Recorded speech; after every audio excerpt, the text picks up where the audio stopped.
இல்ல தீமே ஹோஸ் காத்தி இது ஹோஸ் கலந்து சரி லைவ் பெயிண்டா நான் இதோட live wait yes live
Bismillahirrahmanirrahim.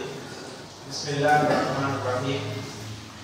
Nahmaduhu wa nusalli ala rasulil karim wa ala alihi wa ashabihi wa man tabi'ahum bi ihsanin ila yaumiddin. Amma ba'd.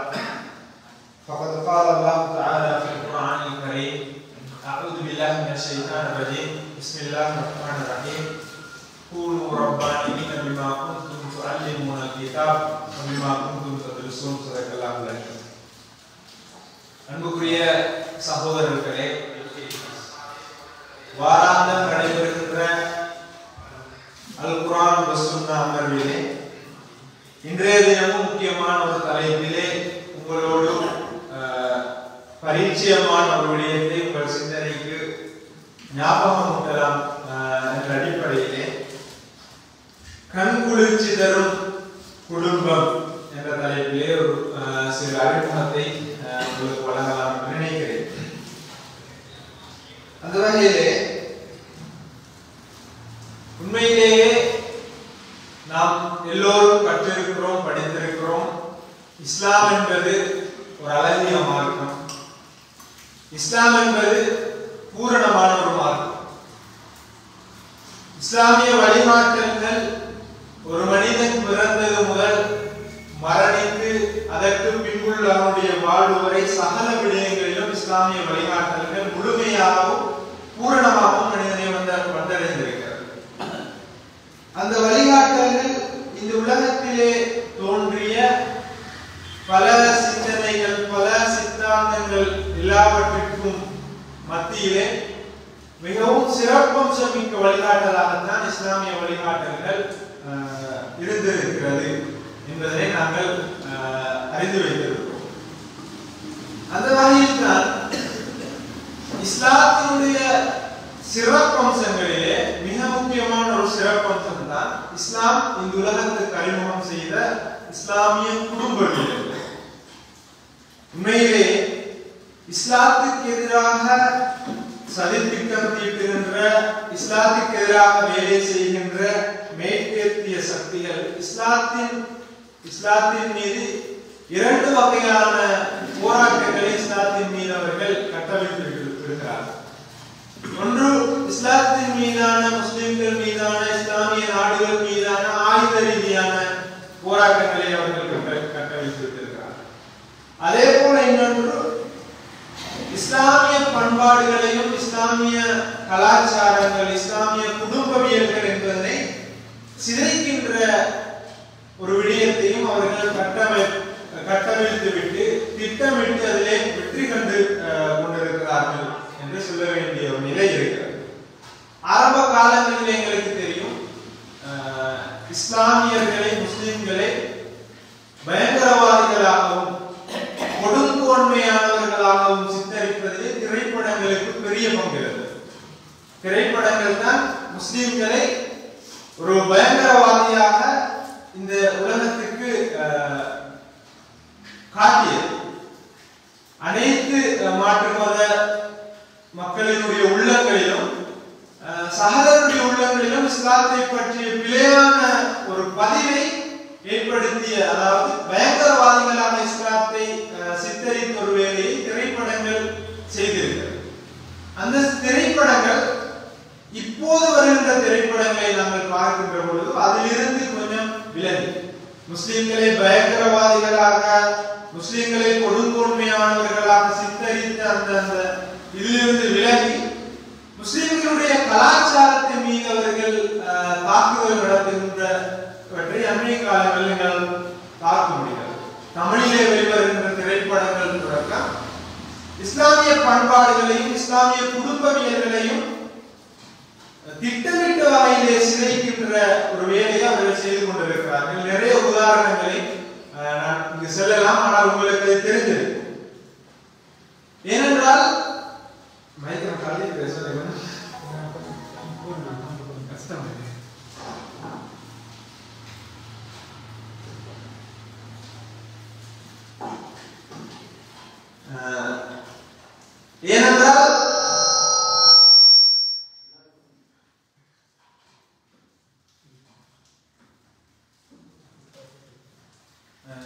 ஏனென்றால் நாங்கள் அண்மை காலமாக வெளிவர திரைப்படங்கள் மீது பார்க்கிற நேரம் கூட மிகவும் அவர்கள் திட்டமிட்டு ஒரு எஜெண்டா அப்படின்னுக்காக அவர்கள் வேலை செஞ்சுவார்கள் நம்ம பார்க்கிறோம். இஸ்லாமிய குடும்பவியல், ஒரு தந்தை ஒரு மகளோட உறவை வித்தியாசமாக அவங்க சித்தரிக்கிறாங்க. ஒரு சகோதர சகோதரிகளோட இஸ்லாமிய அந்த குடும்பவியல் வித்தியாசமாக அவர்கள் சித்தரிக்கிறாங்க. அப்படி இஸ்லாமிய குடும்பவியல் இஸ்லாமிய பண்பாடுகளை வித்தியாசமாக சித்தரித்து அதனை சிதைக்கின்ற வேலைகளை அவர்கள் மும்முரமாக ஈடுபட்டுக் கொண்டிருக்கிறார்கள். அந்த வலையிலே நாங்களும் விழுந்து இஸ்லாத்தை நாங்களும் வித்தியாசமாக விளங்கிக் கொள்வது மட்டுமல்லாமல் அவர்கள் அதனை இஸ்லாத்தை அழிவிட்டு கொண்டு போவதற்காக வேண்டி அவர்கள் அழகாக திட்டமிட்டு அழகாக அதனை முன்னிறுத்துகின்ற நேரம் நாம் இஸ்லாத்தை வாழ வைப்பதற்காக வேண்டி இஸ்லாமிய குடும்பவியல் முன்மாதிரிமிக்கதாக சமூகத்துக்கு எடுத்துச் சொல்வதற்காக வேண்டி நாம் எந்த அளவு தூரம் திட்டமிட்டு இருக்கிறோம், எந்த அளவு தூரம் அதை அழகாக பிளான் பண்ணி அதை நாங்கள் சமூகத்துக்கு அறிமுகப்படுத்துகின்ற வேலையை நாங்கள் செய்திருக்கிறோம் என்பதை நாங்கள் மிகவும் அவதானமாக சிந்திக்க வேண்டிய ஒரு தேவையிலே நாங்கள் இருக்கிறோம். உண்மையிலேயே குடும்பவியல் இஸ்லாமிய குடும்பவியல் ஒரு சிறப்பு வாய்ந்தது என்பதாக நான் சொன்னேன். இஸ்லாத்தினுடைய சிறப்பு அம்சங்களிலே மிக முக்கியமானது இஸ்லாமிய குடும்பவியல். ஏனென்று சொன்னால் ஜாஹிலியா காலத்திலே இருந்த குடும்பவியல் இக்ரா என்ற வசனம் இறங்கியதன் பின்பு ஆரம்பிக்கப்பட்ட குடும்பவியலுக்கும் பாரிய மாற்றங்கள் இருக்கு. வரலாற்று ரீதியாக அங்கிருந்த திருமண முறைகள், ஜாஹிலியா கால திருமண முறைகள் எப்படி இருந்தது என்பதாக நாங்கள் தெரிந்திருக்கிறோம். அங்கிருந்த பெற்றோருக்கும் பிள்ளைகளுக்குமான உறவுகள் எப்படி இருந்தது, பெண் பிள்ளைகளுக்கும் குடும்பத்துக்குமான உறவு எப்படி இருந்தது என்ற நிலையிலிருந்து இக்ரா என்ற வசனத்துக்கு பின்பு இக்ரா என்ற குர்ஆனிய வாழ்வியல் அறிமுகப்படுத்தப்பட்டதன் பின்பு இஸ்லாம் அறிமுகப்படுத்திய குடும்ப வாழ்வியலுக்கும் நிறைய வித்தியாசங்களை நாங்கள் பார்க்கிறோம். தற்போது நவீனம் வளர்ந்திருக்கிறது, தொடர்பாடல் தொழில்நுட்பம் எல்லாவற்றிலும் உச்சத்தில் இருக்கிறோம். திரும்பவும் நாங்கள் நவீனத்திலே பின்னுக்கு நாங்கள் சென்று கொண்டிருக்கிறோம். அதாவது நவீன ஜாமியத்தை நோக்கி ஓடிக்கொண்டிருப்பதை நாங்கள் பார்க்கிறோம். அண்மையிலேயே நடந்த இஸ்லாமியருடைய நவயுக மனிதனுடைய தற்போதைய இருப்பிடம் எப்படி இருக்கிறது என்ற இதிலே நிறைய விடயங்கள் பேசினார். இஸ்லாமிய குடும்பவியல் எவ்வளவு தூரம் சிதைந்திருக்கின்றது என்பதனை நிறைய விடயங்களை பேசினார். உண்மையிலேயே ஜாஹிலியா காலத்தில் இருந்த ஒரு பெண்ணின் நிலைக்கும் இஸ்லாம் வந்ததற்கு பின்பான ஒரு பெண்ணின் நிலைக்கும் பாரிய வேறுபாடு இருக்கிறது. ஜாஹிலியா காலத்தில் இருந்த திருமண முறைக்கும் இஸ்லாமின் உலகத்திற்கு வந்ததற்கு பின்பான திருமண முறைக்கும் பாரிய வேறுபாடுகள் இருக்கிறது. ஒரு பெண் குழந்தை பிறந்தால் அந்த பெண் குழந்தையை உயிரோடு குழி தோண்டி புதைக்கின்ற வரலாற்றை ஜாஹிலியா கால வரலாறுகளில் நாங்கள் படித்திருக்கிறோம். இஸ்லாம் அதற்கு மாற்றமாக ஒரு பெண்ணின் ஒரு தாய்மையை அடைகின்ற ஒரு பெண்ணின் காலின் கீழால் சுவனம் இருக்கிறது என்பதாக, ஒரு தாயின் பாதத்தடியில் சிறப்பித்து கண்ணியப்படுத்தி பேசி இருக்கிறது என்பதை நாங்கள் தெரிந்து வைக்கிறோம். இது ரெண்டும் எவ்வளவு தூரம் ஜாமிலியா காலத்திற்கும் இஸ்லாத்திற்கு பிறகும் குடும்பவியலில் ஏற்பட்ட பாரிய மாற்றங்களை நாங்கள் பார்க்கிறோம். அந்த அளவு தூரம் ஒரு மகன், ஒரு மகள், ஒரு தாய், தந்தை, மாமா, மாமி என்று பெற்றோர்கள் என்று அனைத்து விதமாகவும் ஒரு மனிதன் வாழுகின்ற பொழுது அனைத்து தானங்களிலும் அவன் எப்படி செயல்பட வேண்டும் என்பதனை மிகவும் அழகான வழிகாட்டுகளோடு இஸ்லாம் உலகத்திற்கு முன்வைத்திருக்கிறது. அது வெற்றி கண்டிருக்கிறது. ஆனால் அந்த வெற்றியை நாங்கள் இப்பொழுது எப்படி நாங்கள் பயன்படுத்துகிறோம் என்பதனை நாங்கள் எப்படி அதனை அந்த வெற்றியை எங்களுடைய வாழ்க்கையிலே அடைந்து கொண்டிருக்கிறோம் என்பதனை நாங்கள் ஒரு குடும்பங்கள் இன்று இருக்கிறதா, இன்று ஒரு பெற்றோருக்கும் பிள்ளைக்குமான உறவுகள் எப்படி இருக்கிறது, இன்றைக்கு ஒரு மகனுக்கும் தந்தைக்குமான புரிந்துணர்வுகள் எப்படி இருக்கிறது, இன்றைக்கு ஒரு மனிதனுடைய குடும்ப வாழ்வில் அவன் எந்த அளவு தூரம் மிகவும் ஆர்வத்தோடு பங்கு கொள்கிறான் என்ற கேள்விகள் எல்லாம் நமக்கு முன்னால் இருக்கிறது. ஏற்கனவே சொன்னது போன்ற இன்றைய உலகம் நவீனத்திலே உச்சத்தை தொட்டிருக்கிறது, தொடர்பாடலிலே தொழில்நுட்பத்திலே உச்சத்தை தொட்டிருக்கிறது, இயந்திரமயமாக்கப்பட்ட உலகம். நாம் ஒரு நாளைக்கு அதிகமாக எதனோடு தொடர்புபட்டிருக்கிறோம் என்றால், நாங்கள் உயிருள்ளவற்றோடு தொடர்புபட்டிருக்கிறோமா அல்லது உயிரற்ற ஜடங்களோடு அதிகமாக, அதாவது சாதனங்களோடு அதிகமாக தொடர்புபட்டிருக்கிறோம் என்றால் இன்று எங்களுடைய நிலை என்ன? தூங்கி எழுப்பினது முதல் நித்திரைக்கு செல்லும் வரைக்கும் நாங்கள் சாதனங்களோடு தொடர்புபட்டிருக்கிறோம். மொபைல் போன், நிறைய வகையான சோசியல் மீடியா, நிறைய வகையான டூல்ஸ்களோடு நாங்கள் நவீன சாதனங்களோடு தொடர்புபட்டவர்களாகத்தான் மனிதன் இயந்திர வாழ்க்கையிலே தன்னையும் ஒரு இயந்திரமாக தன்னுடைய உணர்வு, சிந்தனை என்பவற்றை எல்லாம் ஒரு பக்கம் வைத்து ஒரு இயந்திர வாழ்வை மனிதன் இந்த உலகத்திலே வாழ்ந்து கொண்டிருக்கிறான் என்பதனை நாங்கள் கண்கூடாக காண்கிறோம். இந்த இயந்திர வாழ்வோடு மனிதனுடைய குடும்ப வாழ்வு எப்படி இருக்கிறது?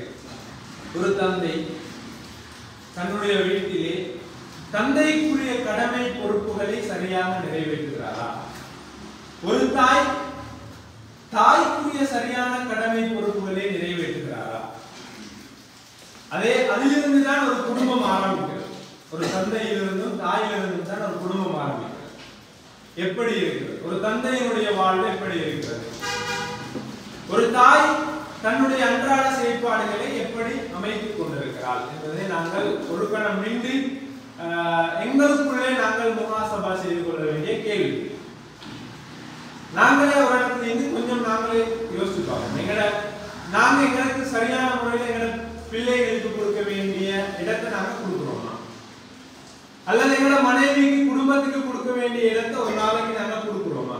இடம்ன்றது மனசுல இடம் நீக்குது என்றதல்ல, அவங்களுக்கான நேரத்தை நாங்க கொடுக்குறோமா, அல்லது எங்களோட நேரம் கூடுதலாக இதுக்காக செலவழிது என்பதை நாங்க ஒரு கேள்வியாக எங்களுக்கு வச்சு.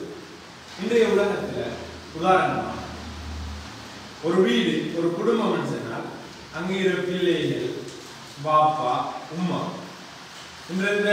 இந்த தானங்கள் தனித்தீவுகளாக சிறஞ்சி இதான் கசப்பானோம். நாங்க எல்லாரும் வீட்டையும் எல்லாம் அருள் செஞ்சாங்களா தவிர மற்ற நிறைய பேர் வீட்டிலே நாங்க ஒவ்வொரு தீவுகளாக பிரிஞ்சியும் ஒவ்வொரு நாளும் ஒரே மாதிரியான ரூட்டிங்க எங்களை லைஃப் செய்து கொண்டே. ஒரு மனுஷனுக்கு வெளியே வந்து சரியான ஸ்ட்ரெஸ், சரியான கஷ்டம், அவர் மனசு ரிலாக்ஸ் ஆகணும் என்று சொல்லி கூட்ட நோக்கி போறோமா, வீட்டுக்குள்ள தலையே வெடிச்சிடும் போல எங்கேயாவது போனா கொஞ்சம் ரிலாக்ஸ் ஆகிக்குன்னு சொல்லி விட்டுட்டு வெளியே வரலாம். என்னது நாங்க எங்களுக்கு நாங்க கேட்கிறோம், எங்களோட லெவல் எப்படி இருக்கு? அல்லாஹ் குர்ஆன்ல சொல்றான், வல்லாஹு யஜஅலு லக்கும் மின் புயூத்திக்கும் சகனா. உங்க வீடுகளை உங்களுக்கு உள்ளத்துக்கு ஆறுதல் தர இடங்களாக, உங்களோட உள்ளத்துக்கு அமைதியை தர இடங்களாக உங்களோட வீடுகளை நாங்க ஆக்கி வைத்திருக்கிறோம் என்று சொல்லி குர்ஆன் பேசுது. எங்களோட வீடுகள் எங்களோட உள்ளத்துக்கு அமைதியை தர இடங்களாக இருக்கிறா? இல்லாட்டி இங்கே எங்கேயாவது பிரித்துறோம் என்ற உணர்வோட நாங்க இருக்கிறோம்.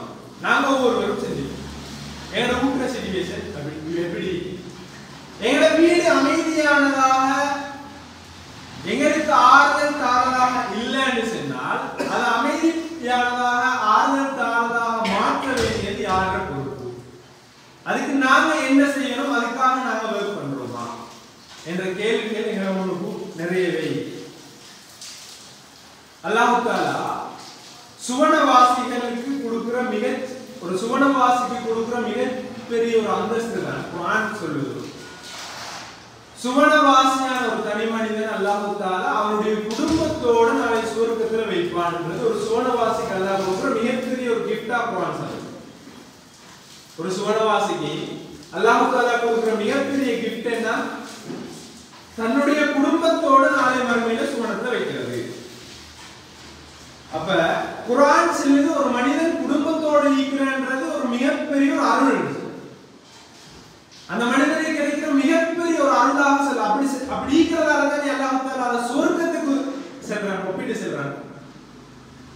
அப்ப எங்கட லைஃப்ல எங்கட குடும்பங்கள் எப்படி அது எங்களுக்கு அருளாக நாங்க எங்கட குடும்பத்தை நாங்க ஃபீல் பண்றோமா?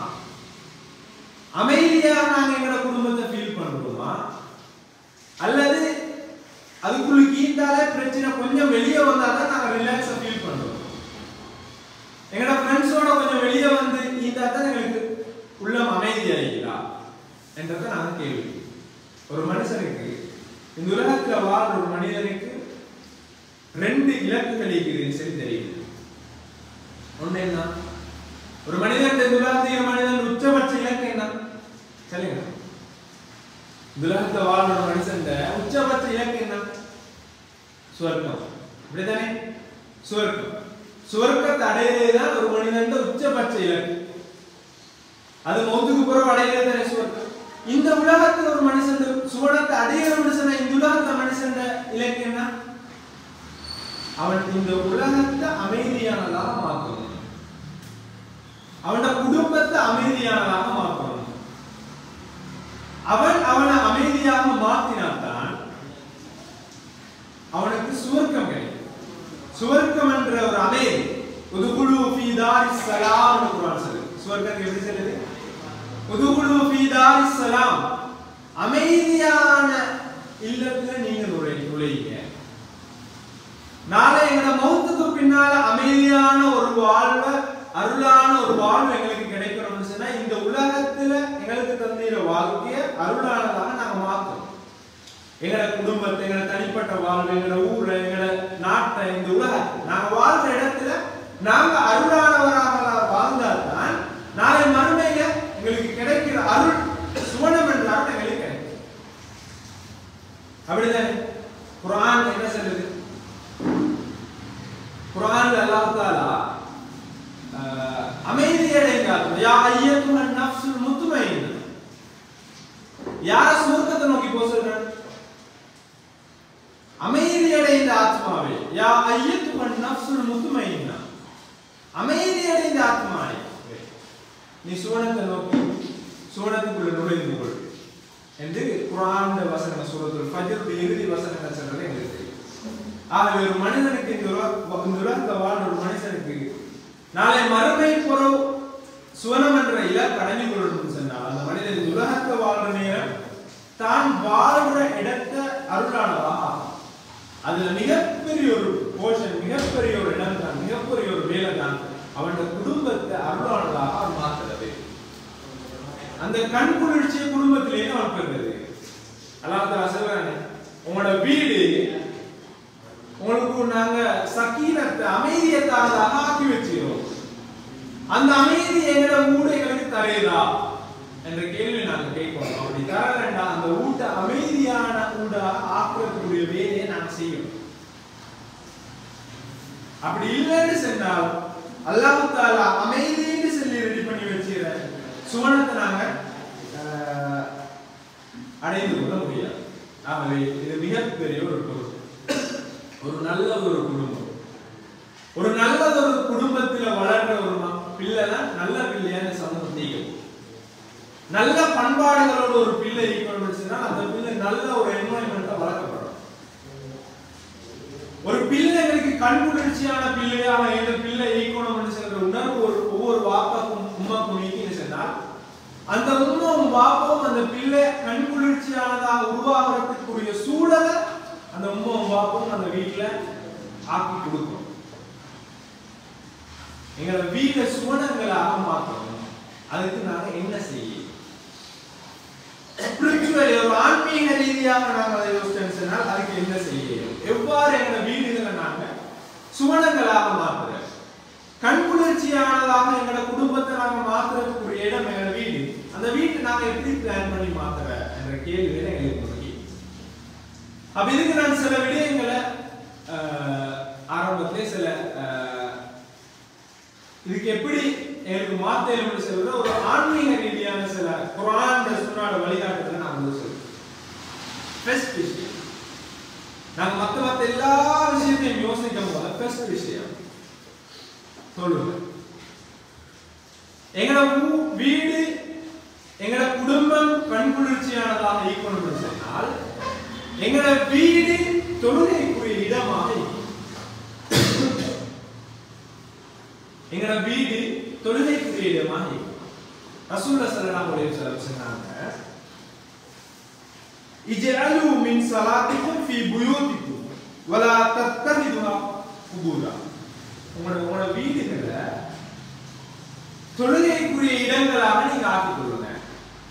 அத மண்ணறைகளாக கபறுகளாக நீங்க ஆக்கிட வேண்டாம் என்று ரசூலுல்லாஹி ஸல்லல்லாஹு அலைஹி வஸல்லம் சொன்னாங்க. அதே நேரம் இன்னொரு ஹதீஸ் சொன்னாங்க, ஒரு மனிதன் செய்கின்ற பெரிய அமல்கள் ஒன்றுதான். அதாவது ஒரு மனிதன் மஸ்ஜிதில் சென்று தொழுவதற்கு புறவைக்கிற மிகப்பெரிய ஒரு அமல் தான் என்று சொன்னால் அவன் வீடுகளை தொழுகைக்குரிய இடங்களாக மாற்றுவது என்று ரசூலுல்லாஹி சொன்னாங்க. உங்களோட சில தொழுகைகளை கொஞ்சம் தொழுகைகளை வீடுகளை தொழுவதற்கும் நீங்க வச்சுக்கொள்ளுங்க சொன்னாங்க. உங்களோட வீட்டை தொழுகைக்குரிய இடமாக நீங்க ஆக்கினால் அந்த வீடு அமைதியானதா அதை நாங்க பிராக்டிகலாக நாங்க விளைவிப்போம். எங்களோட வீடு ஃபர்ஸ்ட் விஷயம் நாங்க தொழுகிறவங்களாக ஈக்கணும். அதே நேரம் அதாவது பரலான தொழுகை நாங்க பள்ளிக்கு போய் தொழுவோம். ஏனைய சுன்னத்தான தொழுகைகளை மிகச்சிறந்தது நாங்க வீட்டில் தொழுவோம்.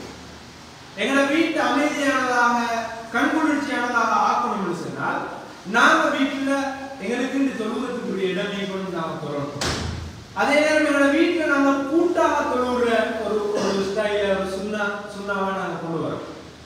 அது எங்களோட வீட்டை அமைதியான ஒரு வீடாக மாற்றணும். அல்லாஹ்வை வணங்குற ஒரு இல்லம். அதே நேரம் உதாரணம் பிராக்டிகலாக யோசிங்க.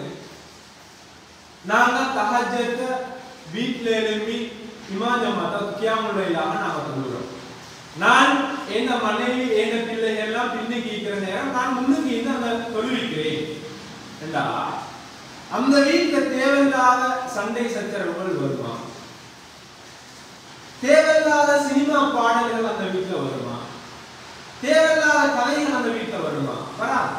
ஏன் அந்த வீட்டினுடைய கண்ணியம் அந்த குடும்பத்துக்கு எல்லாருக்கும் தொழுகிறதுக்குரிய இடம். எங்களோட வீடுகளை நாங்கள் மஸ்ஜிதுகளாக மாற்றுறோம். அப்படி மாற்றுறது மூலம் அந்த வீடுகளில் உருவாகிற பிள்ளைகள் அந்த குடும்பம் கண்குளிர்ச்சியான குடும்பமாக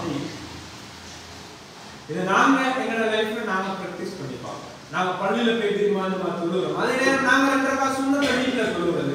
எங்களோட பிள்ளைகள் அதை பார்க்குது, எங்களோட மனைவி அதை பார்க்கறாங்க, எங்களோட வீட்டுல சொந்தங்கள் அதை பார்க்கணுன்றது எங்களோட மேல ஒரு நல்ல அபிப்பிராயத்தை ஏற்படுத்துற அந்த வீட்டினுடைய இது அப்படி மாறும். இது ரசூலுல்லாஹி ஸல்லல்லாஹு அலைஹி வஸல்லம். அடுத்த விஷயம், அதை நாங்க கூடுதலாக கூட்டாக அந்த இபாதத்துகளை செய்யணும். அடுத்த விஷயம், பாவப்படுத்துகிற இடங்கள்ல தான் அந்த உள்ளங்கள் அமைதியாகும். தனிமனித நோக்கத்துல உள்ளங்கள் அமைதியாகிற பொழுது அந்த வீடு அமைதியானதா?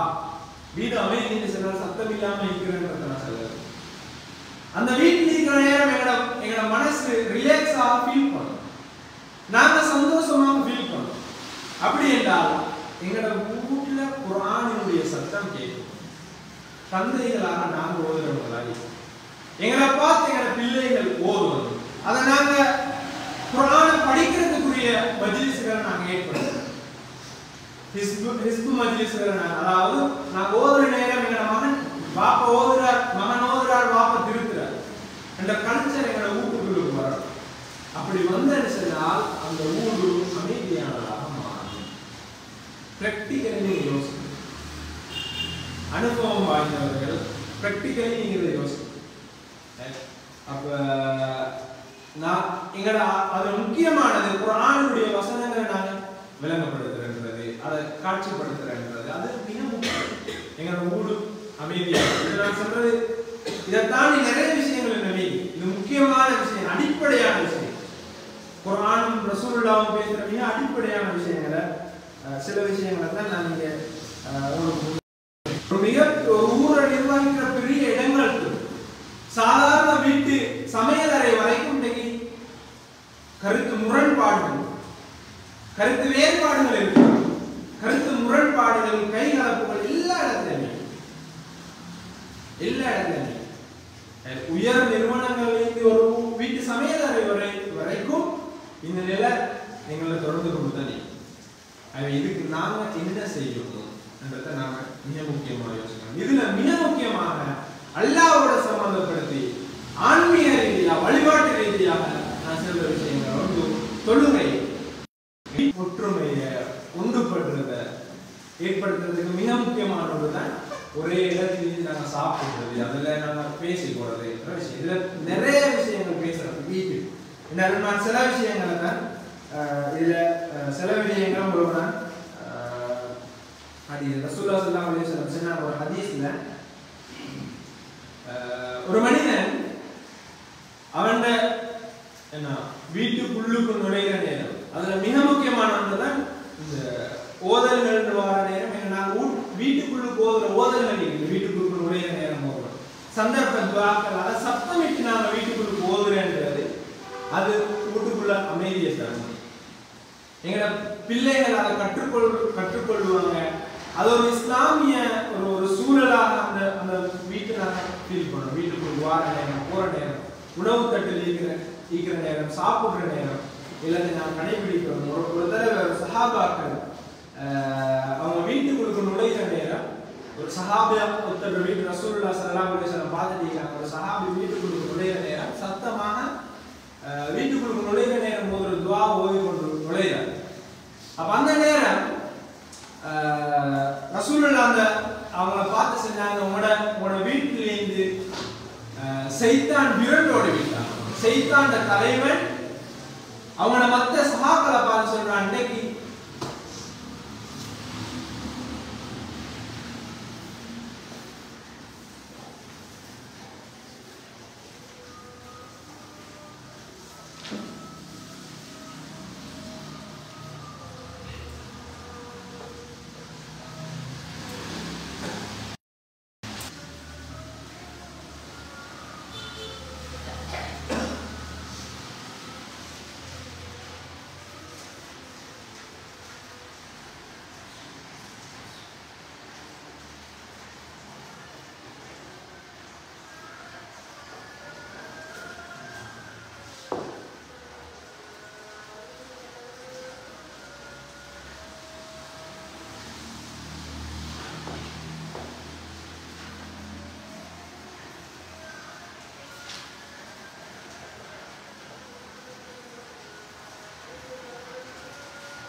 பிரச்சனைகளாக இருந்தால் அந்த பிரச்சனைகளில் நாங்கள் வெளியே வரணும்னு சொன்னால் எங்களது தொழுகைகள் சரியானதாக இருக்கணும் என்றது மிக முக்கியமானது.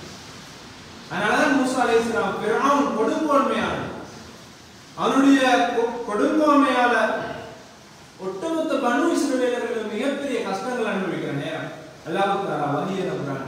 பனு இஸ்ரவேலர்கள் மூசா அலைஹிஸ்ஸலாத்தை பார்த்து, பனு இஸ்ரவேலர் உங்களுடைய தங்கும் இடங்கள்ல கிப்லாவை நோக்கி நீங்க அல்லாஹ்வை தொழுங்க என்பதாக சொல்றாங்க. ஆகவே இதை எங்களோட லைஃப்ல நாங்கள் ப்ராக்டிஸ் பண்ணி பார்க்க வேண்டிய மிக முக்கியமான விஷயங்கள். அதே நேரம் இஸ்லாம் இந்த குடும்பத்தை வாழ வைக்கிறதுக்கு, இந்த குடும்பவியலை பேணுறதுக்கு மிக அழகான வழிகாட்டலை ஏராளமாக வழங்கி, அதே நேரம் இந்த குடும்பத்தை இஸ்லாம் மிக முக்கியமானதாக பேசி, இந்த உலகத்தை படைக்கப்பட்ட முதல் மனிதன் ஆதம் அலைஹிஸ்ஸலாம். அல்லாஹ் தஆலா ஆதம் அலைஹிஸ்ஸலாத்தை மனிதர்களை படைக்கிற என்ற நேரம் அல்லாஹ் தஆலா ஒரு குடும்பவியலினூடாகத்தான் மனுஷனை படைக்கிறான். ஒரு குடும்பத்தினூடாகத்தான் மனிதர்கள் இந்த உலகத்தை படைக்கிறான். மலாய்க்கமார்கள் அப்படி படைக்கிறது அல்ல. அவங்க லட்சக்கணக்கான மலாய்க்கமார்கள் ஒரே அல்லாஹ் தஆலா படைக்கிறான். ஆனால் மனிதர்களை படைக்கிற நேரம் ஒரு குடும்பம், ஒரு தந்தை, தாய், பிள்ளைகள் என்ற ஒரு குடும்ப ஒரு ஸ்ட்ரக்சர்ல தான் அல்லாஹ் தஆலா மனிதனை படைக்கிறார். மனிதனை படைக்கிறதுக்கு முன்பு அல்லாஹ் தஆலா இந்த குடும்ப உறவுகள், இரத்த பாசங்கள், உறவுகள்ன்றத அல்லாஹ் தஆலா படைச்சிருக்காங்க. இந்த உறவுகளுக்கு ஒரு உருவம் கொடுத்தேன் அல்லாஹ் தஆலா. அது படைக்கப்பட்ட பிறகு மனிதனுக்கு அது போக போகுது. மனிதன் படைக்கப்பட்ட அந்த உறவுன்ற விஷயம் மனிதன்கிட்ட போக போகுதுன்றதுக்கு முதல் அந்த உறவு என்ன செய்யுது? அல்லாஹ்வோட அரசர் புரிஞ்சு தொங்கிட்டு அல்லாஹ்ட்ட மன்றாடி கொண்டிருச்சான். இந்த மனிதர்களோட என்ன சேர்த்துறாத, இந்த மனிதர்களோட என்ன சேர்த்துறாத, இவங்க என்ன துண்டிச்சிடுவாங்க என்பதாக அல்லாஹ்ட்ட அந்த உறவுகள், உருவம் கொடுக்கப்பட்ட அந்த உறவுகள் அல்லாஹ்ட அரசர் தொங்கி இருக்கிறது. அதுக்கு அல்லாஹ் தஆலா ஒரு வாக்கு கொடுத்தான். அந்த உறவுகள், அந்த இரத்த குடும்ப உறவுகள் அல்லாஹ் தஆலா ஒரு வாக்கு கொடுக்குறான். யாரெல்லாம் உன்னை சேர்ந்து நடக்கிறாங்களோ அவங்களை நானும் சேர்த்து கொள்வேன், என் அருள்களை நானும் சேர்த்து கொள்வேன். யாரெல்லாம் உன்னை துண்டிச்சு வாழ்றாங்களோ அவங்களை என்னுடைய அருள்களில் இருந்து நானும் அவர்களை துண்டித்து விடுவேன் என்பதாக உறவுகளை பார்த்து அல்லாஹ் தஆலா அந்த உறவுகளை பார்த்து சொல்றதை நாம பார்க்கணும். இந்த குடும்ப உறவு தியாகத்தை நாங்கள் அடுத்த மாதம் கொண்டாடுறோம். அது ஒரு மிகப்பெரிய ஒரு வணக்கம். மார்க்கத்தில் மிகப்பெரிய தூண்கள், அர்க்கான்கள் உண்டாக அல்லாஹ் தஆலா அதை கண்ணியப்படுத்தி சிறப்பிச்சு அதை வச்சுக்கிறான்னு சொன்னாங்க. அது ஏன்னு சொன்னால் ஒரு குடும்பத்தினுடைய அந்த குடும்பத்தினுடைய செயலில் வெளிப்பாடு. உண்மையிலே சஃபா மர்வாக்கு இடையிலான ஓட்டம், சஃபா மர்வாக்கு இடையிலான ஒரு ஓட்டத்தை அது எங்கிருந்து ஆரம்பித்தது, அது எப்படி ஆரம்பிச்சது என்று சொல்லி நாம பார்க்கணும். ஒரு தாயோட பரிதவிப்பு. ஒரு தாய் தந்த மகன் பசியில ஈக்கிறான்றதுக்காக அந்த தாயில பரிதவிப்பில் அந்த தாய் ஓடின ஓட்டத்தை தான் இன்று போற எல்லா மனிதர்களும் ஒரு மிகப்பெரிய ஒரு வணக்கமாக செய்கிற அளவுக்கு அல்லாஹ் தஆலா கண்ணியப்படுத்தியிருக்கிறார். ஜம்சம், ஜம்சம் என்றது ஒரு தந்தையினுடைய பிரார்த்தனை. இப்ராஹிம் அலைஹிஸ்ஸலாம் அவங்க யாருமே இல்லாத ஒரு பாலைவன பூமியில தன்னுடைய மகனையும் தன்னுடைய மனைவியை விட்டு போற நேரம் அல்லாஹ்வை பிரார்த்தனை செய்யறாங்க. ஏக்கத்தோட அல்லாஹ்வை பிரார்த்தனை செய்யறாங்க. யா அல்லாஹ், உன்னுடைய கட்டளையை நான், உன்னுடைய கட்டளைக்கு ஏற்ப நான் என்னுடைய மனைவியையும் பிள்ளையையும் நான் பாலைவன பூமியில விட்டுட்டு வந்தேன். நீ அவங்களுக்கு ரிஸ்க் அளிச்சு என்பதாக அவங்க கேட்ட துஆட விளைவுதான் ஒரு தந்தையுடைய பிரார்த்தனையோட வெளிப்பாடுதான் சம்சம். அந்த உணர்வோடையா நாங்கள் அந்த கிரியைகளை இன்னைக்கு செய்யணும். உலகத்திலே யாருமே பேசாத மிகச்சிறந்த ஒரு உரையாடலை ஒரு வாப்போ மகன் பேசுறாங்க. அதை குர்ஆன் பதிவு செய்யுது. அதுதான் உலகையாட ஆரம்பம். அல்லாஹ்வுடைய கட்டளை வருது. இப்ராஹிம் அலைஹிஸ்ஸலாம் தன்னுடைய மகனை பார்த்து சொல்றாங்க, யா புனைய, யா புனைய இன்னி அராஃபில் மனாமி அன்னி அல்பம். ஐடியா கேட்கிறாங்க மகன்கிட்ட. இந்த உலகத்துல ஒரு காணியை வாங்க போறேன், ஒரு வாகனத்தை வாங்க போறேன்றதுக்கான உரையாடல் வாழ்க்கையோட எல்லை வரைக்கும் ஒரு மனுஷனை கூட்டிட்டு போயிட்டு வந்து உரையாடல். மகனை பார்த்து கேட்கிறாங்க, என் அருமை மகனே, உன்னை அழிப்பதாக நான் கனவிலே கண்டேன், நீ என்ன நினைக்கிறாய்? நீ உன்னுடைய கருத்து என்ன? ஒரு தந்தை மகனை பார்த்து கேட்கிறார். அல்லாஹ்ட கட்டளை, ஒரு நபி வந்து அறுக்கப்பட்டு வேலையை பார்க்கலாம். ஏன் இவர் ரெண்டு பேருக்கு இடையில நடந்த உரையாடல். இன்றைக்கு ஒரு தந்தைக்கு மகனுக்கு இடையில அந்த உரையாடல்.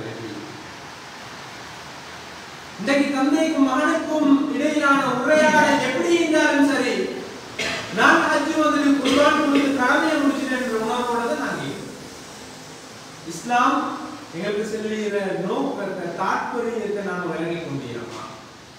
ஒரு குடும்பமாக, ஒரு தந்தையா, மகனாக, தாயாக, அவங்க செஞ்ச ஒவ்வொரு விஷயத்தையும் அல்லாஹ் தஆலா இவ்வளவு தூரம் உயர்த்தி ஒரு வணக்கமாக வழிபடக்கூடிய ஒன்றாக ஆக்கி வைத்திருக்கிறான் என்றால், இஸ்லாமிய குடும்பங்கள் எப்படி கட்டமைக்கப்பட வேண்டும், அது எவ்வளவு முக்கியமானது.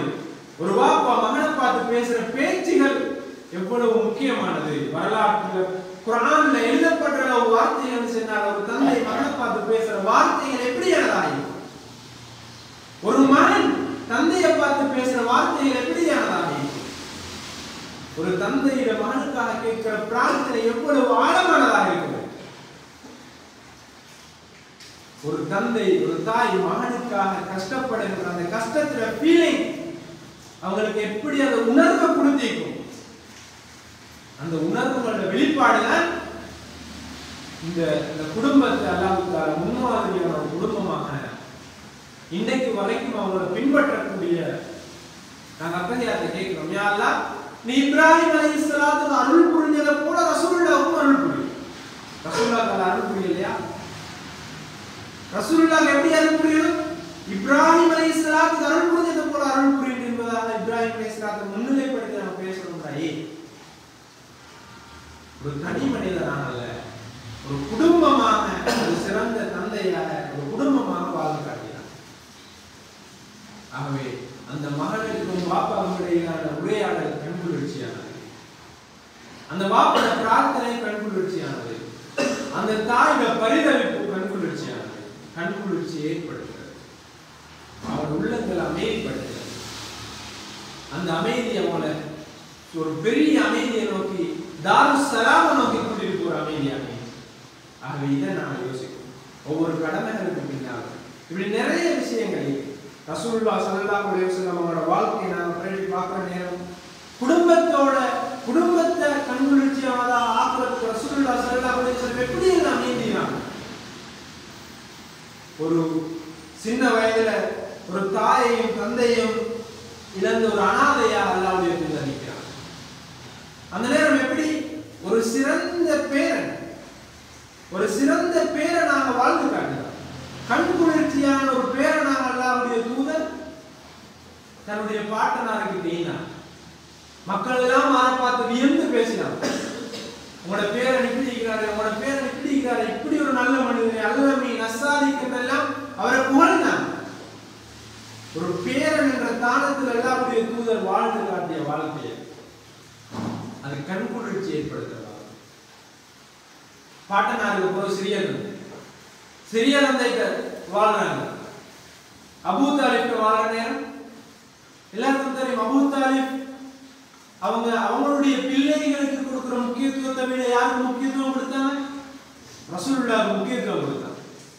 ரசூலுல்லாஹ்வுக்கு பிறகுதான் முகமது ரசூலுல்லாஹ்வுக்கு பிறகுதான் அவரோட பிள்ளைகளை அவங்க பார்த்தாங்க. முகமது ரசூலுல்லாஹ் உண்டதுக்கு பிறகுதான் அவர்களுடைய பிள்ளைகளுக்கு அவங்க உணவு கொடுத்தாங்கன்னு சொன்னாங்க. எந்த அளவு தூரம் ஒரு சகோதரன் மகனாக தன்னுடைய சாச்சாவோட பண்பாட்டை வெளிப்படுத்தி இருப்பாங்கன்னு சொல்லி யோசிச்சு, இந்த அளவு தூரம் சாச்சா மகனோட இறக்கமாயிக்கணும்னு சொன்னாங்க.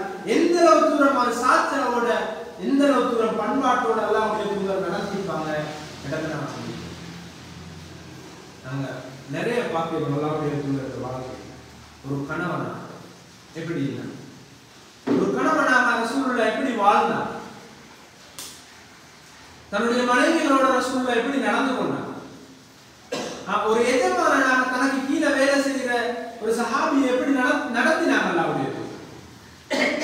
அன்புக்குரியவர்களே, அல்லாஹ்வுடைய தூதர் நாங்க பார்க்கிற நேரம் கதீஜா ரலியல்லாஹு அன்ஹா, ஹம்சா ரலியல்லாஹு அன்ஹா இறக்குற நேரம் அல்லாஹ்வுடைய தூதர் பட்ட வேதனை யாரையுமே அல்லாஹ்வுடைய தூதர் கடிந்து கொண்டார், மன்னிக்கிற குணம் கொண்டவர். ஆனா ஹம்சா ரலியல்லாஹு அன்ஹு அவளை கொலை செய்த வாசி வார நேரம் அல்லாஹ்வுடைய தூதர் அவரை இன்னும் காட்டவானாம்னு சொன்னாங்க. இஸ்லாத்துக்கு வார இஸ்லாத்தை ஏற்றுக்கொள்ள இரண்டாவது மாதிரி இஸ்லாத்தை ஏற்றுக்கொள்ள என்ன கண்ணுக்கு அவரை காட்டாதீங்கன்னு சொல்ற அளவுக்கு அல்லாஹ்வுடைய தூதர் ஒரு சிறந்த சகோதரனாக ஹம்சா ரலியல்லாஹு அன்ஹு அவரோட சிறந்த சகோதரனாக இருந்தார். அதே போலதான் கதீஜா ரலியல்லாஹு அன்ஹா அவங்க மரணிச்ச நேரம் அந்த வேதனையை சொல்றாங்க. நீண்ட காலத்துக்கு பிறகு அந்த வேதனையை சொல்ற நேரம் சொன்னாங்க, ஏண்ட சதை எலும்புகளில் எல்லாம் கதீஜாவினுடைய அன்பு ஊறி போயிருக்கிறது என்றார். ஒரு அவையில மிக முக்கியமான அவைகள் எந்த அவைகள்ல இருந்து கொண்டாலும் முன்னால ஃபாத்திமா ரலியல்லாஹு அன்ஹா வந்தேன்னு சொன்னால் எலும்பி ஓடி போய் அவங்களை முத்தமிட்டு தான் அடுத்த வேலை ரசூலுல்லாஹ் தன்னுடைய மருமகன் அலி ரலியல்லாஹு அன்ஹு ரசூலுல்லாஹ் வச்சு அன்பு செல்ல பேரை கொண்டுதான் அலி ரலியல்லாஹு அன்ஹு ரசூலுல்லாஹ் அழைச்சார், அபூ துராப் அழைச்சார். தன்னுடைய சம்பந்தியோடு அலி ரலியல்லாஹு அன்ஹுடைய தாயார் மரணிக்கிறாங்க. அந்த நேரம் அவங்களுக்கு கபனிடுறதுக்காக ரசூலுல்லாஹ் தன்னுடைய மேலாடையை கட்டி கொடுக்குறாங்க. அலி ரலியல்லாஹு அன்ஹு அவருடைய தாயாருக்காக வேண்டி ஃபாத்திமா பின்த் அஸத் என்ற ஒரு சஹாபி பெண் அலி ரலியல்லாஹு அன்ஹு அவருடைய தாய் அவங்களுக்காக தன்னுடைய மேலாடையை கட்டி கொடுக்குறாங்க. இதால நீங்க கபன் செய்யுங்க. எந்த அளவுக்கு ஒரு சிறந்த சம்பந்தியாக தன்னுடைய பண்பாட்டை ரசூலுல்லாஹ் வெளிப்படுத்தினார்.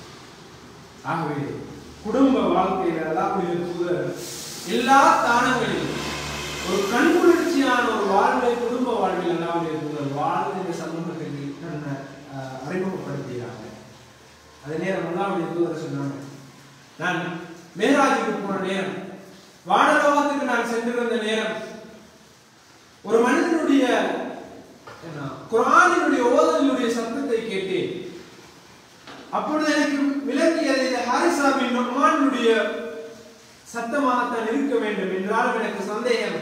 நான் கேட்டேன், இது யாருடைய சத்தம், யாருடைய குர்ஆனினுடைய இந்த அழகான ஓதல் சொல்லப்பட்டது ஹாரிஸா பின் நுஅமானுடைய ஓதல். ஏன் அவருக்கு இவ்வளவு பெரிய கண்ணியம்? ஹாரிஸா பின் நுஅமான் தன்னுடைய தாய்க்கு காட்டிய அன்பினால் அல்லாஹ் தஆலா ஹாரிஸா பின் நுஅமானை இந்த அளவு தூரம் கண்ணியப்படுத்தி இருக்கிறான் என்பதாக. அதே போல சூனத்திலே நான் நடந்து கொண்டிருக்கிறேன், எனக்கு முன்னால் உம்மு சுலைம் நடந்து செல்வதை நான் கண்டேன் என்பதாக சொன்னார். எனக்கு முன்னால் உம்மு சுலைம் நடந்து சென்றதை நான் கண்டேன் என்பதாக ரசூலுல்லாஹ் சொல்லிட்டு கேட்டாங்க. ஏன் என்று கேட்ட நேரம் அங்க ரசூலுல்லாஹ் சொல்லப்பட்டது, உம்மு சுலைம் தன்னுடைய கணவன் மீது கொண்டிருந்த அன்பால் அல்லாஹ் தஆலா உம்மு சுலைமுக்கு சுவனத்தை கொடுத்திருக்கிறான்னு சொன்னார். அது குடும்ப உறவுகள் எந்த அளவு தூரம் அவங்க அந்த குடும்ப உறவுகளை பேண்ட ஃபீலிங்கோட ஒரு வணக்கமாக அவங்க செய்திருந்தால் அல்லாஹ் தஆலாவுக்கு பதிலாக சுவனத்தை பரிசளித்திருப்பான் என்றதை நாங்கள் எதற்காக வாழணும்? எந்த ஃபீலிங்கோட எங்களை பிள்ளைகளுக்கு நாங்கள் சாப்பாடு கொடுக்கிறோம், எந்த ஃபீலிங்கோட எங்களை மனைவி மக்களுக்காக நாங்கள் செலவழிக்கிறோம். இது ஒரு இபாதத். எங்க வீட்டு அமைதியானதாகவும் கண்குளிர்ச்சியானதாகவும் ஆக்கணும் என்ற எண்ணத்தோடையா நான் செய்கிறேன் என்றதை நாங்கள் யோசிச்சோம். அப்படி அந்த எண்ணத்தோட நாங்கள் செஞ்சால்தான் நாளை மறுமையிலையும் எங்களுக்கு கண்குளிர்ச்சியான வாழ்வு இருக்கிறது. அப்படி அல்ல என்றால் மிருகங்களும் பிள்ளைகள் பெற்றுக் கொள்கிறது, மிருகங்களும் தன்னுடைய குட்டிக்கு பால் கொடுக்கிறது. அந்த வாழ்வை ஒரு மனிதன் அது இஸ்லாத்தை ஏற்றுக்கொண்ட ஒரு முஸ்லிம் வாழ முடியாது என்பதை நாங்கள் தெளிவாக எங்களுடைய சிந்தனையில் வைத்துக் கொள்ள வேண்டும். நாங்கள் செலவழிக்கின்ற குடும்பத்திற்காக செலவழிக்கின்ற செலவழிப்பாக இருந்தால், குடும்பத்துக்காக செய்கின்ற எந்த ஒரு தியாகமாக இருந்தாலும் அதற்கு பின்பு எங்களுக்கு ஒரு ஃபீலிங் இருக்கணும். இதை நான் அல்லாஹ்வுக்காக வேண்டி செய்கிறேன், என் குடும்பம் நல்லா இருக்கணும், இங்க அமைதியான குடும்பமாக என் குடும்பத்தை நான் ஆக்கினால் தான் எனக்கு நாளைக்கு சுவனம் இருக்குது என்ற சிந்தனையோடு நாங்கள் அதை செய்யணும். அந்த கடமைகளை நாங்கள் நிறைவேற்றோம். எங்களோட பிள்ளைகள் நாம் எதற்காக படிப்பிக்கிறோம் என்ற எங்களுடைய இஹ்லாஸ்களை நாங்கள் ஒரு கேள்வி கேட்கிறோம். மிக மிக முக்கியமானதாக இதெல்லாம்.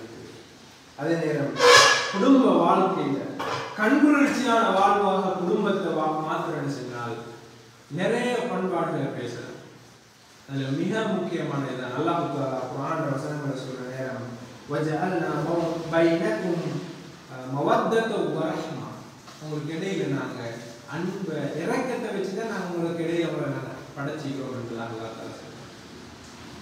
ஆகவே அந்த அன்பை விட்டு கொடுக்கிற உணர்வை எங்களோட குடும்பத்தை நாங்க வாழ வச்சாதான் எங்களோட குடும்பம் கண்குளிர்ச்சியானதாகி, அப்படி இல்லைன்னு சொன்னால் அதற்காக இல்லைன்னு சொன்னால் எங்களோட சந்தை சச்சரவுகள் வார நேரம் எங்களுக்கு எந்த ஒரு விட்டு கொடுப்பும் இல்லை, நான் சொல்வதுதான் சரி என்ற உணர்வோடு எங்களை வாழ்க்கை போகணும்னு சொன்னால் அந்த அந்த வீட்டிலிருந்து நாங்கள் கண்குளிர்ச்சியை அந்த குடும்பத்திலிருந்து கண்குளிர்ச்சி அமைதியை எதிர்பார்க்கலாம்.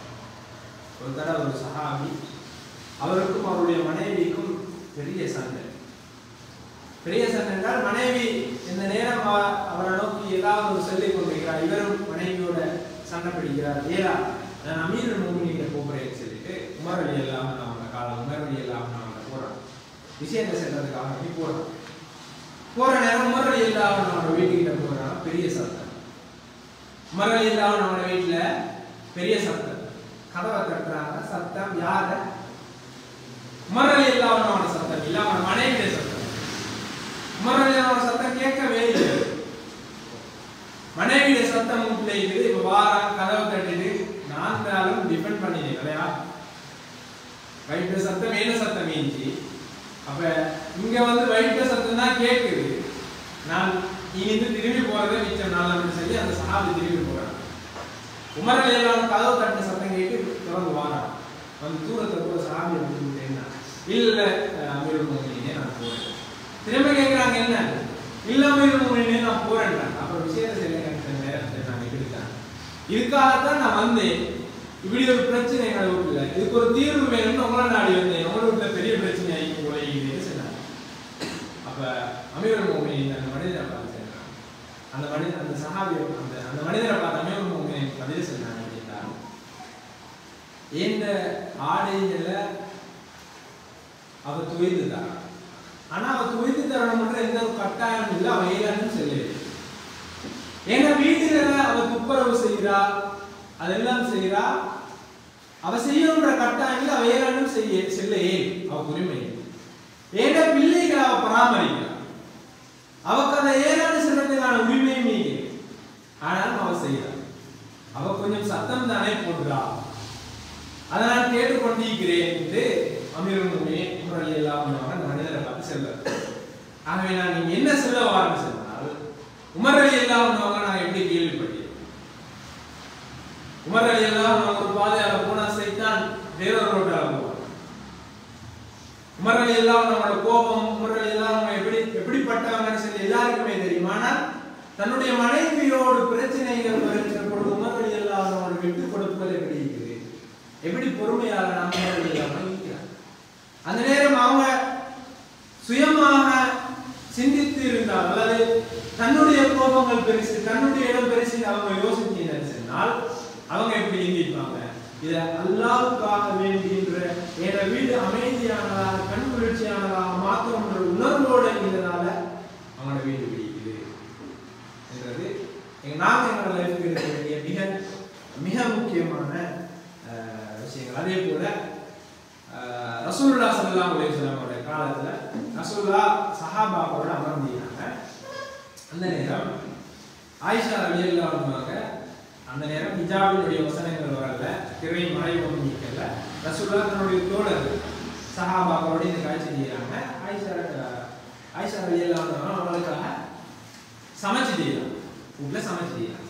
இந்த நேரம் பார்த்து ரசூலுல்லாஹ்வுக்கு சாப்பாடு வருது. யாருக்கு என்ன சொன்னால் உம்மு சலமா ரலியல்லாஹு அன்ஹா மீது சாப்பாடு ஆயிஷா ரலியல்லாஹு அன்ஹா கஷ்டப்பட்டு ஆக்கி தீராங்க. ரசூலுல்லாஹ் இன்னொரு மனைவி தான் யாரு? உம்மு சலமா. உம்மு சலமா ரலியல்லாஹு அன்ஹா ரசூலுல்லாஹ்வுக்கு சாப்பாடு இதான் அனுப்புறாங்க. ஆயிஷா ரலியல்லாஹு அன்ஹா தன்னுடைய தோழர்கள் அமைக்கிறாங்க. ஆயிஷா ரலியல்லாஹு அன்ஹா அவங்களோட அப்படியே அடுப்புல இந்த மண் சட்டியை தூக்கி இப்படி கொண்டு அப்படியே விட்டு அப்படியே உடைச்சு போட்டாங்க. ஆயிஷா ரலியல்லாஹு அன்ஹா அவங்க சமையல் செஞ்சுட்டு இந்த சட்டியை தூக்கி அப்படியே கீழே போட்டு உடைச்சிட்டாங்க. நாங்களும் தான் எங்களோட லைஃப்ல இப்படி எங்களோட ஃப்ரெண்ட்ஸ் கிட்ட போகும்போது நாங்கள் பேசிட்டு இருக்கிறோம். இப்படி ஒரு வேலையை ஆயிஷா ரலியல்லாஹு அன்ஹா செஞ்சுட்டாங்க. எங்களோட மனைவி இப்படி ஒரு வேலையை செஞ்சுட்டாங்கன்னு சொன்னால் எங்களோட வீட்டில் இப்படி இருக்கும். ஆனால் அல்லாஹ்வுடைய தூதர் என்ன செஞ்சாங்கன்னு சொன்னாங்க, அந்த உடைஞ்சு பாத்திரங்கள் எல்லாத்தையும் அப்படியே எடுத்து சொன்னாங்க, ஆயிஷா ஆக்கினர் எல்லாத்தையும் கீழே போட்டிட்டா. நாங்கள் உம்மு சலமா கொண்ட சாப்பாடு நாங்கள் இல்லையா உங்களோட உம்மா ஆயிஷா சொன்னாங்க, உங்க எல்லாரையும் உம்மா உம்மாத்து மூமின்ற வயது உங்க எல்லாரையும் தாய் அவ ஆக்கினது அப்படியே கீழே போட்டு உடைச்சிட்டாங்க. நாங்கள் உம்மு சுலைம் இன்னொரு தாய் கொண்டாந்த சாப்பாடு நாங்கள் எல்லாரும் பிடிக்குவோம்னு சொல்லி ரசூலுல்லாஹ் அது அழகான முறையில் அந்த இடம் முடிக்கிறாங்க. இதை மாதிரி நிறைய உதாரணங்கள் சொல்லி ஆகவே எங்களுடைய கோபங்கள் எங்களுடைய உணர்ச்சிகள் தான் மிக முக்கியம் என்றால் எங்களோட வீடுகள் நாங்கள் கண்குளிர்ச்சியானதாக எங்களோட குடும்பத்தை கண்குளிர்ச்சியானதாக ஆக்கியது எங்களோட சிந்தனை எங்களை நாளைக்கு சுவனத்தை அடைஞ்சு போறதுக்கான உலகத்திற பணி எங்களோட வீட்டு அமைதியானதாகவும் கண்குளிர்ச்சியானதாகவும் ஆக்குறது. எங்களோட குடும்பத்தை எங்க பிள்ளைகள் அமைதியானவர்களாகவும் கண்குளிர்ச்சியானவர்களாகவும் ஆக்குறது உணர்வோட எங்களோட செயல்களை போகணும் என்பது மிக முக்கியமானது. அன்பு என்று சொல்ற விஷயம் அதில் மிக முக்கியம். அன்பு என்று சொல்ற விஷயம் என்று சொன்னால் உம்மு சலமா ரலியல்லாஹு அன்ஹா உம்மு சலமா ரலியல்லாஹு அன்ஹா ரசூலுல்லாஹ் திருமணம் முடிக்கிறதுக்கு முதல் அபூ சலமா என்ற ஒரு சஹாபியை திருமணம் முடித்தார். மக்காவிலே இவர்களை போன்ற பெயர் பெற்ற காதல் ஜோடிகள் யாருமே இல்லை. அவ்வளவு இறக்கம். உம்மு சுலைம் உண்டா அபூ சுலைமுக்கு இருக்கிற இறக்கமும், அபூ சுலைம் உண்டா உம்மு சுலைமுக்கு இருக்கிற இறக்கமும், அங்க எந்த ஒரு வியாக்கியானமும் இல்லை. அவ்வளவு இறக்கம் ரெண்டு பேர். ஒரு உயிரை போலதான் ரெண்டு பேரும் மீனா. ஒரு உயிரை போல அபூ சுலைம் உம்மு சுலைம் அவனோட அன்பை வெளிப்படுத்த அல்லாஹ்வுக்காக வேண்டியன்றவாறு ரெண்டு பேரும் ஹிஜ்ரத் போறாங்க. அபிசீனியாவுக்கு ஹிஜ்ரத் போறாங்க. அபூ சுலைம் உம்மு சுலைம் அங்க போயிட்டு அவங்களுக்கு குழந்தை பிறகு குழந்தை பிறந்து கொஞ்ச நாள்ல அவங்க மக்காவுக்கு திரும்ப வராங்க. திரும்ப ஹிஜ்ரத் போறாங்க மதீனாவுக்கு. உம்மு சுலைம் குடும்பத்தார்கள் எல்லாரும் உம்மு சுலைமை பிடிச்சு கொண்டாங்க. உங்களுக்கு போட்டி உங்களை நான் விடமாட்டேன். உம்மு சுலைமை அபூ சுலைமை பிடிச்சிட்டாங்க. அபூ சுலைம் பிடிக்கிறார், நான் போயிட்டு யாருன்னு சொல்லி அப்ப சொன்னாங்க உம்மு சுலைமை விட்டுட்டு போகுது. மிகப்பெரிய காதல். இனி இல்லைன்னு சொல்லி அவ இல்லைன்னா இவர் வாழ மாட்டான்ற உணர்வோட இந்த ரெண்டு பேரும் அவ்வளோத்தை விட்டுட்டு போறாரு. அவ்வளோத்தை விட்டுட்டு போறாரு. நீண்ட நாட்கள் ஒவ்வொரு நாளும் நெல்லைக்கு வந்து வந்து அழுவாங்க. அபூ சுலைம் ஒவ்வொரு நாளும் அபூ சுலைம் என்ன விட்டுட்டு போன எனக்கு திரும்பி வந்து இருக்காரான்னு சொல்லி பார்க்கறதுக்காக ஒவ்வொரு நாளும் அபூ சுலைம் வருவாங்க. அந்த ஏக்கத்தோட அவங்க நிற்பாங்க. ஆனால் கொஞ்ச நாள் உம்மு சுலைம் இந்த ஏக்கத்தையும் இந்த அழுகையும் பார்த்து அவனோட குடும்பத்தாரை சொல்றாங்க, நீ உம்மு சுலைம் அனுப்பிட்டீங்க, அவங்க போய்க்கணும் அபூ சுலைமோட அவரோட பரிதவிப்பைகளையும் பார்க்க இல்லாம சொல்லுவாங்க. அந்த அளவு இந்த கரடு முரணானவங்களோட உள்ளத்துல அந்த உம்மு சுலைம் அந்த ஏக்கம் போராது வைத்து ஓரிரண்டு நாட்கள்ல அபூ சுலைம் மரணிக்கிறார். அபூ சுலைம் மரணிக்கிறார். அழுகுறாங்க அபூ சுலைம். அபூ சுலைமோட அவ்வளவு இறக்கம் அல்லது ஏக்கத்தோட அழுது இந்த இவ்வளவு பெரிய சோதனை அனுபவிக்கிறாங்க. அந்த நேரம் அல்லாஹ்வுடைய தூதர் உம்மு சுலைம் போய் பார்க்கறாங்க, போய் துஆ செய்யறாங்க. உங்களுக்கு இதை விட சிறந்ததை அல்லாஹ் தஆலா தருவான்னு சொல்லி கேட்டாங்க. ஏன் அபூ சுலைமை விட சிறந்த ஒருத்தரை அல்லாஹ் தர போறாங்க? ஏன் அபூ சுலைமை விட சிறந்த ஒருத்தரை அல்லாஹ் தஆலா தரப்பான்னு சொல்லி கேட்டாங்க. நீங்க அபூ சுலைமோட வச்சிர அன்பால் அல்லாஹ் தஆலா உங்களுக்கு அபூ சுலைமை விட மிகச்சிறந்த ஒருவரை அல்லாஹ்வுடைய தூதர் உங்களுக்கு கணவனா தருவான்னு சொல்லி உம்மு சுலைம் சந்தோஷப்படுறாங்க. ரசூலுல்லாஹ் ஸல்லல்லாஹு அலைஹி வஸல்லம் உம்மு சுலைமை திருமணம் ஏன்னு சொன்னா அபூ சுலைமோடு வெளிப்படுத்தின அன்பு. ஆகவே இந்த அன்பு விட்டு கொடுப்புன்றது ஒரு குடும்பத்தை ஒரு தந்தை மகனோட ஐக்கியம், ஒரு தந்தை தாயோட ஐக்கியம். எங்களுடைய குடும்பங்கள் எல்லா விஷயத்தையும் விட்டு கொடுப்புன்றது மிக முக்கியம். அதே போல அன்போட தான் குடும்பத்தை அல்லாஹ் தஆலா கட்டளையிட்டிருக்கிறார். வஜஅல்னாகும் பைனக்கும் மவத்தத வ ரஹ்மா என்பதாக குர்ஆன் சொல்லுது. ஆகவே அன்பு என்று சொல்றது இந்த ரஹ்மான் அல்லாஹ் தஆலா ரஹ்மான் என்ற பெயரை அன்பினூடாக வச்சிருக்கிறார். ரஹ்ம் என்பது தாயுடைய கருவறைக்கு செல்றது. அப்ப முதலாவது நான் செய்ய வேண்டிய வேலை எங்களோட குடும்பம் எங்களோட வீடு அமைதியானதாக சொன்னால் எங்களோட வீட்டை நாங்கள் தொழுகைக்குரிய இடமாக மாற்றணும். அதில் கூட்டான வழக்கங்களை நாங்கள் செய்யறவங்களாகணும். குர்ஆனுடைய ஓதுகிற நாங்கள் குர்ஆனை கற்கிறது கற்பிக்கிறத வீட்டில் நாங்கள் ஆரம்பிச்சோம். அதே போல உணவுகளை நாங்கள் ஒன்றா ஒரே டேபிளில் ஒரே இடத்தில் தின்றவர்களாக நாங்கள் ஆகணும். எங்களோட வீட்டில் செய்கிற நாங்கள் சந்தர்ப்ப துவாக்கள் அவ்வளோ சத்தமாக எங்களோட பிள்ளைகளுக்கு கேட்கறதுக்கு நாங்கள் போதும். இவைகள் எங்களோட வீட்டை அமைதியானதாகவும் சந்தோஷமானதாகவும் மன நிம்மதியை தார இடங்களாகவும் மாற்றும்.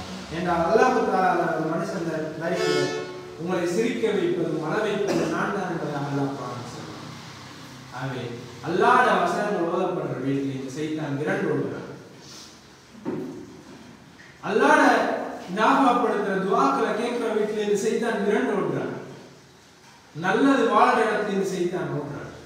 ஆகவே நாங்கள் அல்லாஹ் தஆலா எங்கள் அமைதியானவர்கள் என்ற பெயரை கொண்டு எங்களை அழைச்சி யாயத்துவன் நஃப்ஸுல் முத்மஇன்னா என்ற பெயரை கொண்டு எங்களை அழைச்சி இர்ஜிஇ இலா ரப்பிக ராலியத மர்லியா அவனுடைய சூனத்தை எங்களை நுழைய செல்கிற அந்த இடத்துக்கு நாங்கள் போகணும்னு சொன்னால் நாங்கள் நாளை வறுமையை கண்குளிர்ச்சியான ஒரு வாழ்வை வாழணும்னு சொன்னால் இந்த உலகத்தை கண்குளிர்ச்சியானதாக மாற்ற வேண்டிய பொறுப்பு ஒரு வாப்பாவா மகனா தந்தையா அதே ஒரு சாத்திரவா பெரியப்பவா ஒரு மாமாவா மச்சானா எங்களோட குடும்ப உறவுகளோட நாங்கள் எப்படி ஈக்கிறோம் அந்த உறவுகளுக்கு கண்குளிர்ச்சியானதாக ஈக்கிறோமா என்ற உணர்வோட எங்களோட காலங்கள் கழியணும். அல்லாஹ் தஆலா எங்க எல்லாருடைய குடும்பத்தையும் எங்க எல்லாருக்கும் கண்குளிர்ச்சியான குடும்பமாக அல்லாஹ் தஆலா ஆக்கி அதில் அமைதியை தந்து நாளை தாருஸ்ஸலாமிலே அமைதியின் இல்லத்திலே அல்லாஹ் தஆலா நம் அனைவரையும் குடிகொள்ளுகிற சந்தர்ப்பத்தை தந்தக்கூடிய வேண்டும் என்று கூறி